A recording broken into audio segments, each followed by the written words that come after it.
Hello students, here is the video of class 9th biology and you know that we are studying chapter 3 which is improvement in food resources and here in this chapter we were talking about the animal husbandry. You know that the animal husbandry is the branch of agriculture in which we raise the animals for getting the products. So here we are going to talk about the another branch of animal husbandry, that is called poultry. In poultry, what do? We raise the birds to get the products, different kind of products. So let's talk about the animal husbandry, and in which we are going to talk about the poultry. So poultry farming is defined as the rearing and keeping of poultry birds such as fowl for eggs and meat. Poultry farming में हम क्या करते हैं, हम poultry birds को rear करते हैं, raise करते हैं, we care for them and by raising them we get the products like eggs and meat. Okay, so poultry farming क्या है, rearing and keeping of poultry birds, right? Poultry includes birds such as chicken, जिसको हम hen भी कहते हैं, duck, geese and turkey. Poultry में और भी कई टाइप की बर्ड्स होती है जिनको हम रेज करते हैं, पालते हैं, जैसे कि एक तो आप जानते हैं hen, ठीक है, चिकन, दूसरा डक, ठीक है, डक, ये डक है, then geese, these are the geese, these are the birds, geese and turkey, ये एक बर्ड है जिसका नाम है टर्की. इसको भी हम पोल्ट्री बर्ड में इंक्लूड करते हैं और इनको रेज करते हैं to get the different kind of products, especially for eggs and meat, right? Okay, however it is mostly chicken that is domesticated on a large scale. लेकिन ज़्यादातर नॉर्मली आपने देखा होगा कि हम मोस्टली चिकन को जो है वो यानी कि hen को हम डोमेस्टिकेट करते हैं, पालते हैं लार्ज स्केल पे, एंड उससे हमें एग्स और चिकन मीट मिलता है. Poultry farming is done to raise domestic fowl, fowl ही क्या है, hen है, for the production of eggs and chicken meat. दो चीज़ें हमको मिलेंगी फाउल से, hen से, eggs and chicken meat. Okay,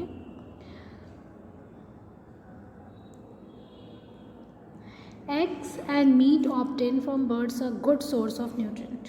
ये जो एग है और मीट है उसमें न्यूट्रिएंट्स के बहुत अच्छे क्वांटिटी होती है and they are the good source of nutrients. उसमें प्रोटीन होता है and different kind of nutrients are present there. इसीलिए हम क्या करते हैं, हम इम्प्रूव्ड पोल्ट्री बर्ड्स डेवलप करते हैं. जितने अच्छे बर्ड्स होंगे, इम्प्रूव्ड वैरायटी के बर्ड्स होंगे, उतना अच्छा हमें एग और चिकन मीट मिलेगा. Okay, the egg laying poultry birds are called hen, egg layer. जो पोल्ट्री बर्ड्स से हमें क्या चाहिए, एग चाहिए, उन बर्ड्स को हम क्या बोलेंगे, hen या फिर एग लेयर बोलेंगे. और while the one groomed for obtaining meat they are called chicken और ब्रॉयलर. ठीक है, जिन बर्ड से हमें एग चाहिए उनको हम एग लेयर या फिर hen बोलेंगे, और जिनको हम रेस करते हैं टू गेट द मीट, उन बर्ड्स को हम क्या बोलेंगे, चिकन या फिर ब्रॉयलर बोलते हैं, broiler. Okay, so we raise the fowls for two reason, to get the egg as well as to get the chicken meat. Okay, now we will talk about the variety improvement in poultry birds. To get the improved quality of egg and chicken meat, we have to improve the variety of poultry birds. So what are the improvement? Let's talk about Indian breed of poultry birds provide good quality meat but lay small sized and less number of eggs. अगर हम Indian breed की बात करें तो उनका जो quality of meat होता है वो तो अच्छा होता है, गुड होता है, लेकिन जो एग्स होते हैं वो स्मॉल साइज़ के और लेस इन नंबर, कम होते हैं नंबर्स में, वो कम एग लेइंग कहती हैं, एग लेइंग करती हैं। ओके, सो देसी ब्रीड के अंदर एक और ख़ास बात होती है कि ये क्या होती है, स्ट्रॉन्ग एंड नेचुरल इम्यूनिटी होती है इनके अंदर डिजीज़ के against in comparison to the exotic breed. Exotic breed का मतलब जो हमने अदर कंट्री से मंगवाए हैं, उन ब्रीड्स की अगर हम बात करें जो अदर कंट्री में होते हैं, अगर उनसे कंपेयर करें तो हमारी कंट्री के जो देसी ब्रीड होते हैं वो स्ट्रॉन्ग होते हैं, उनकी इम्यूनिटी स्ट्रॉन्ग होती है, इस वजह से वो बीमार नहीं पड़ते हैं। ठीक है, however exotic breeds are good as they produce more egg and the size of egg is also bigger than the देसी one। लेकिन एग्जॉटिक ब्रीड में एक ख़ास बात यह होती है कि उनके जो एग्स होते हैं वो साइज़ में बड़े होते हैं एंड ऑल्सो उनके नंबर्स भी क्या होते हैं, ज़्यादा होते हैं, वो ज़्यादा एग लेइंग करते हैं और एग की साइज़ भी बड़ी होती है। तो आप देख रहे हैं कि देसी ब्रीड और एग्जॉटिक ब्रीड दोनों में कुछ पॉजिटिव, कुछ अच्छी क्वालिटीज़ हैं, यूज़फुल प्रॉपर्टीज़ हैं।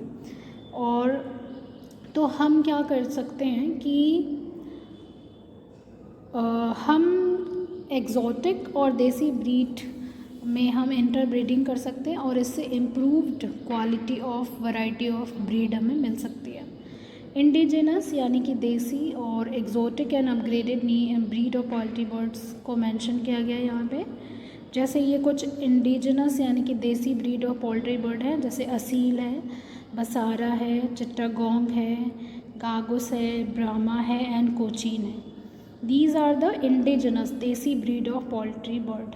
ठीक है, देसी ब्रीड है ये पोल्ट्री बर्ड की, असील, बसारा, चिट्टागोंग, गागस, ब्राह्मा एंड कोचीन।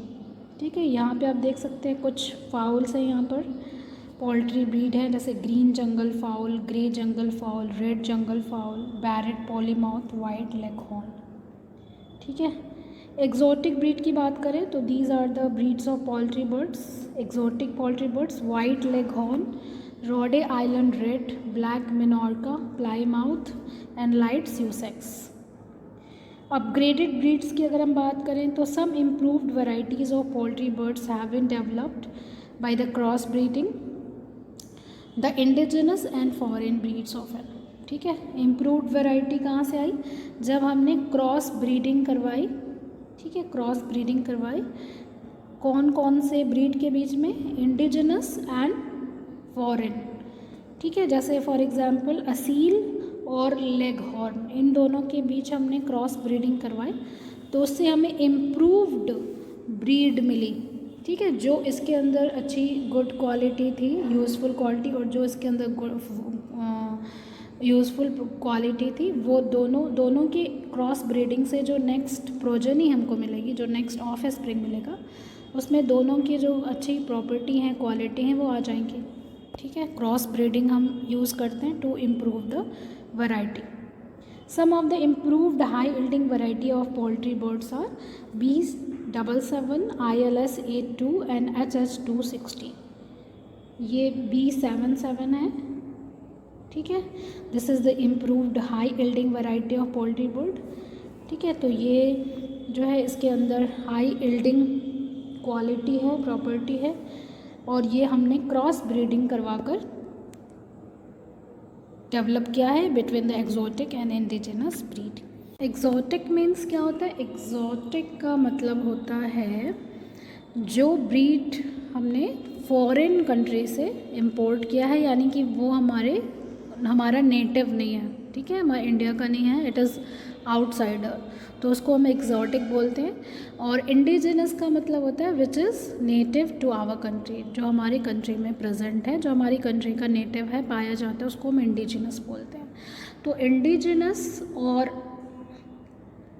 इंडिजिनस और एक्जोटिक में हम क्रॉस ब्रीडिंग करते हैं, एक का मेल और एक का फीमेल। एक का मेल गैमेट हम ले लेंगे स्पर्म और एक का फीमेल गैमेट ले लेंगे ओवन। दोनों का फर्टिलाइजेशन हो जाएगा, उससे जाइगोट बनेगा, जाइगोट से न्यू बेबी बनेगा, न्यू ऑर्गेनिज्म बनेगा। तो जो नए ऑर्गेनिज्म बनेगा दोनों के क्रॉस ब्रीडिंग से, उसमें इसकी भी प्रॉपर्टी होगी, इसकी भी प्रॉपर्टी होगी। ठीक है, तो इससे दोनों की प्रॉपर्टी को हमने क्या कर दिया, एक में कंबाइन कर दिया। ठीक है, न्यू जो ऑफिस स्प्रिंग है उसमें हमने क्या कर दिया, कंबाइन कर दिया। तो इससे हमें दोनों की प्रॉपर्टी एक ही ऑर्गेनिज्म में मिल जाएगी, राइट। तो इस तरीके से हम क्या करते हैं, इम्प्रूव्ड हाई यील्डिंग वैरायटी को डेवलप करते हैं क्रॉस ब्रीडिंग के through. Cross breeding programme for variety improvement to develop new varieties is focused on the following point. ठीक है, क्रॉस ब्रीडिंग प्रोग्राम हम लोग जो करते हैं उसमें जो हमारा मेन गोल होता है वो क्या होता है, to obtain a large number and good quality of chicks. हमारा जो गोल है वो क्या है, large number and good quality of chicks चाहिए हमें, to obtain dwarf broiler parent for production of chick commercially. ठीक है, ड्वार्फ स्मॉल ब्रॉयलर चाहिए, पैरेंट के तौर पर चाहिए, जिससे हम चिक का प्रोडक्शन कर सकें commercially. To obtain varieties which have capacity to adapt in summer and the tolerance to high temperature. आप जानते हैं कि जो मुर्गियाँ होती हैं, जो हैंस होती हैं, they are not able to survive in a hot summer condition. ठीक है, बहुत गर्मियों में वो सर्वाइव नहीं कर पाती, मर जाती हैं। तो हमें ऐसी इम्प्रूव्ड वैरायटी की चिकन्स चाहिए जो समर में हाई टेम्परेचर को टॉलरेट कर सकें। तो इस क्रॉस ब्रीडिंग के थ्रू हम ऐसी ब्रीड को प्रोड्यूस कर सकते हैं। To get varieties which have low maintenance requirement, ऐसी वैरायटी हम इम्प्रूवमेंट के थ्रू, क्रॉस ब्रीडिंग के थ्रू ऐसी इम्प्रूव्ड वैरायटी हम डेवलप करते हैं जिसमें लो मेंटेनेंस की ज़रूरत हो, कम से कम खर्चे में हम उनको क्या कर सकें, रेज कर सकें। To get the small sized egg laying poultry birds which can easily utilise more fibrous cheaper diets formulated by using agricultural by products. Small size egg laying poultry birds हम इससे डेवलप करते हैं जिसको rays करना बहुत सस्ता है, cheap है, और जिनकी डाइट भी क्या होती है, कम होती है, फाइब्रस चीपर डाइट होती है, और जो हमें एग्रीकल्चरल बाई प्रोडक्ट से मिल जाती है। एग एंड ब्रॉयलर प्रोडक्शन की अगर हम बात करें तो poultry farming involves taking good care of birds for food, shelter and disease control. अगर हम एग एंड ब्रॉयलर प्रोडक्शन करते हैं तो उसमें जो हमें पोल्ट्री जो बर्ड्स होती है उनकी बहुत केयर करने की ज़रूरत होती है, उनकी केयर करते हैं हम। We need to care for food, shelter and disease control, ये सारी चीज़ों का हम ध्यान रखते हैं while farming the poultry birds. Let's talk about them. In order to obtain good quality chicken for meat, broiler chickens are fed on vitamin-rich food for good growth rate and better feed efficiency. अगर आपको chicken meet चाहिए तो chickens जो हैं, जो broiler chickens हैं, उनको vitamin rich food देना बहुत ज़रूरी है। विटामिन रिच फूड से क्या होता है कि वो अच्छे रेट में, सही स्पीड से, सही रेट से ग्रो करते हैं और ज़्यादा आपको फ्लैश मिलता है उनकी बॉडी से। Special care is taken to avoid any mortality and maintain superior quality. बहुत ही ज़्यादा स्पेशल केयर की ज़रूरत होती है ताकि वो मरे ना। मॉर्टैलिटी का मतलब दे विल नॉट डाई। ठीक है, मॉर्टैलिटी रेट, उनकी मृत्यु दर जो है वो कम से कम रहे और उनकी जो क्वालिटी है वो सुपीरियर हो। Broiler chickens are produced as broilers and then send to market for meat purposes. Broiler chicken को हम एज अ ब्रॉयलर प्रोड्यूस करते हैं, फिर उनको हम सेंड कर देते हैं मार्केट में for meat purpose. It is necessary to maintain optimum temperature and hygiene in housing and poultry feed. जहाँ पर भी आपने बर्ड को रखा हुआ है वहाँ पर टेम्परेचर मेंटेन होना चाहिए और हाइजीन बहुत ज़रूरी है। जहाँ पर भी उनका हाउसिंग कर रहे हो, आप रख रहे हो, it need a very hygienic condition. बहुत साफ़ सुथरा इन्वायरमेंट होना चाहिए, नीट एंड क्लीन होना चाहिए। एंड इसके अलावा it is necessary to control disease and pest infestation. ठीक है, कोई बीमारी ना लगे, कोई पेस्ट का अटैक ना हो, इससे भी हमें चिक्स को बचाना होता है। द हाउसिंग यानी कि जो शेल्टर है and the feed and the environment requirements of broiler are different from egg layer. जो ब्रॉयलर का जो रिक्वायरमेंट होता है, फीडिंग रिक्वायरमेंट, शेल्टर रिक्वायरमेंट और जो एनवायरनमेंट होता है, वो एग लेयर से क्या होता है, डिफरेंट होता है। The broiler should be provided with feed rich in protein with adequate fat. Broiler को हम ज़्यादा जो है वो प्रोटीनेशियस फूड देते हैं और उसमें फ़ैट भी होना चाहिए, फ़ैट और प्रोटीनेशियस रिच फूड चाहिए ताकि ब्रॉयलर अच्छे से ग्रो कर सकें। The level of vitamin A and K are kept high in poultry feed. Poultry feed में जो भी आप खाना दे रहे हो पोल्ट्री को, उनमें विटामिन ए और के बहुत सफिशिएंट अमाउंट में होना चाहिए। That will help them to grow in a good size. Now we will talk about the disease control. क्योंकि जो बर्ड्स होती हैं, पोल्ट्री बर्ड्स, वो एक साथ बहुत सारी बर्ड्स रहती हैं क्राउडेड कंडीशन में, तो उनमें जो बीमारियों का जो स्प्रेड होता है, स्प्रेड होने का जो रेट होता है, दैट इज़ वेरी हाई। तो बहुत आसानी से दे गेट सिक एंड बहुत आसानी से जो बीमारियां होती हैं, डिजीज़ होते हैं, they pass on from one bird to another. इसलिए वो बहुत ईज़िली दे गेट सिक, तो बीमारियां उनको लग जाती हैं। Since they live in the crowded conditions, the poultry bird suffer from a number of disease. वो डिजीज़ बहुत सारे वजह से हो सकती है। It can be caused by bacteria, virus, fungi, parasite, और कुछ बीमारियां जो हैं वो न्यूट्रिशनल डिफिशियंसी की वजह से भी हो सकती हैं। तो क्योंकि क्राउडेड कंडीशंस में बर्ड्स रहती हैं तो बीमारियों, और क्योंकि हाइजीन बहुत ज़रूरी होता है, अगर हाइजीन ना मेंटेन हो तो उससे भी जो है वो इन्फेक्शन का ख़तरा होता है। तो ये जो बैक्टीरियल, वायरल, फंगल और भी बहुत सारी डिजीज़ से वो सफ़र कर सकते हैं।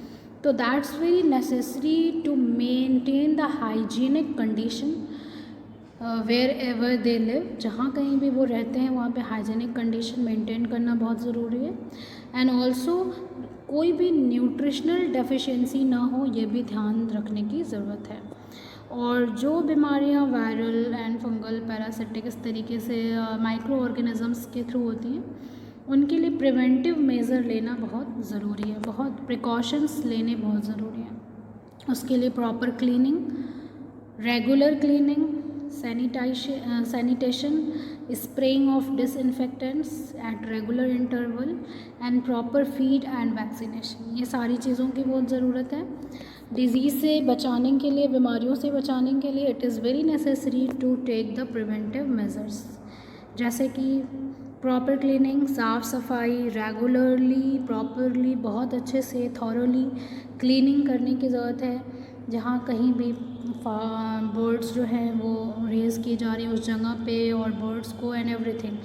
सैनिटेशन बहुत ज़रूरी है, साफ़ सफाई बहुत ज़रूरी है। इन जर्म्स फ्री कंडीशन होनी चाहिए, उसके लिए हम डिसइंफेक्टेंट को स्प्रे कर सकते हैं, ठीक है। स्प्रेइंग ऑफ डिसइंफेक्टेंट वो भी रेगुलरली, प्रॉपरली एंड थॉरोली होना ज़रूरी है। रेगुलर इंटरवल पे हम स्प्रे करते रहें डिसइंफेक्टेंट। एंड प्रॉपर फीड, जो न्यूट्रिशन हम प्रोवाइड कर रहे हैं, that must be very balanced and proper and regular. And vaccination भी बहुत ज़रूरी है। कुछ बीमारियों के लिए हम वैक्सीनेशन करते हैं, तो उससे भी जो है वो बर्ड्स जो हैं वो बच जाती हैं, सर्वाइव करती हैं, and we get the good output. Appropriate vaccination is required to prevent any occurrence of diseases and loss of poultry birds in case of an outbreak. अगर अचानक से कोई बीमारी फैलती है, स्प्रेड होती है, तो उसके लिए वैक्सीनेशन बहुत ज़रूरी है, ताकि हमारे जो बर्ड्स हैं वो उन बीमारियों से बचे रह सकें, एंड उससे हमारी पोल्ट्री बर्ड्स का लॉस ना हो और हमारा आउटपुट जो है वो डिस्टर्ब ना हो। तो vaccination is very necessary to control the disease and to control the mortality rate of poultry.